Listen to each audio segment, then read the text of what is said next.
Hello everyone, welcome back to my another cooking blog. আমি সুমন চলে এসেছি সুমন হোম কুকে একটা রান্নার রেসিপি নিয়ে। আজকে বানাবো ভেজ পোলাও। গোবিন্দভোগ চাল এখানে আমি নিয়ে নিয়েছি 2 কাপ। এবার চালগুলো ধুয়ে আমি জল ঝরিয়ে রেখে দেব। আর এখানে গোটা গরম মশলা নিয়ে নিয়েছি, যেগুলো আমি ফোড়নে ব্যবহার করব। এই যে পোলাওটা বানাবো পিওর ভেজ।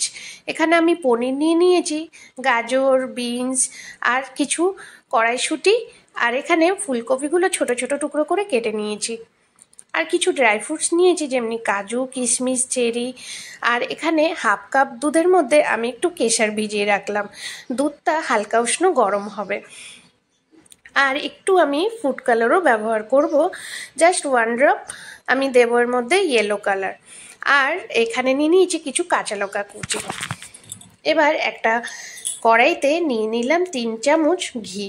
এখানে আমি পুরো পোলাওটা ঘি দিয়েই রান্না করব। তোমরা যদি ঘিয়ের গন্ধটা পছন্দ করো না, তাহলে ঘি অল্প পরিমাণ দিয়ে রিফাইন তেল দিয়েও রান্না করতে পারো। তেলটা গরম হয়ে গেলে এক এক করে আমি গোটা গরম মশলাগুলো দিয়ে দেব।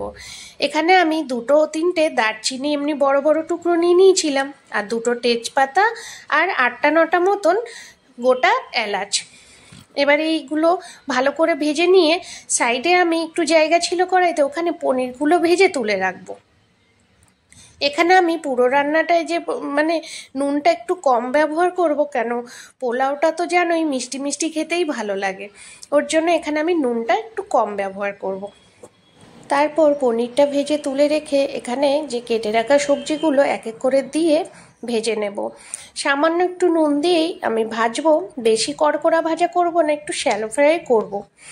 তারপরে এই ভাজাটা হয়ে গেলে ওর মধ্যে বাকি যে মটরশুঁটি, ড্রাই ফ্রুট সব একসাথে আমি দিয়ে দেব। দিয়ে একটু ভাজা ভাজা হয়ে গেলেই ওর মধ্যে চালটা দিয়ে দেব। এই যে সামান্য একটু খালি নুন দিলাম স্বাদ অনুসারে। আবার আমি যখন চালটা দেব, তারপরে লাস্টে একেবারে নুনের পরিমাণটা তোমাদের বলে দেব। আজকের ভিডিওটি যারা যারা দেখছো তাদেরকে অসংখ্য ধন্যবাদ, যে নিজেদের মূল্যবান সময় একটু বের করে আমার চ্যানেলে এসে আমার রান্নার ভিডিও দেখো। আর এখনও যারা যারা চ্যানেলটিকে সাবস্ক্রাইব করোনি, তাদেরকে অনুরোধ করব যে আমার চ্যানেলটিকে সাবস্ক্রাইব করে দিও, আর পাশে থাকা বেল আইকনটি প্রেস করে দিও। এখানে যখন ভালোভাবে ফ্রাই করে নিয়েছিলাম সবজিগুলো আর ড্রাই ফ্রুটসগুলো, তারপরেই যে ধুয়ে রাখা চালটা আমি দিয়ে একটু ফ্রাই করে নেব। দেখো এরকমই আমি জলটা পুরো শুকিয়ে আসবে, যে চালে লেগে থাকবে, তারপরেই এর মধ্যে আমি পরিমাণ মতন জল দেব।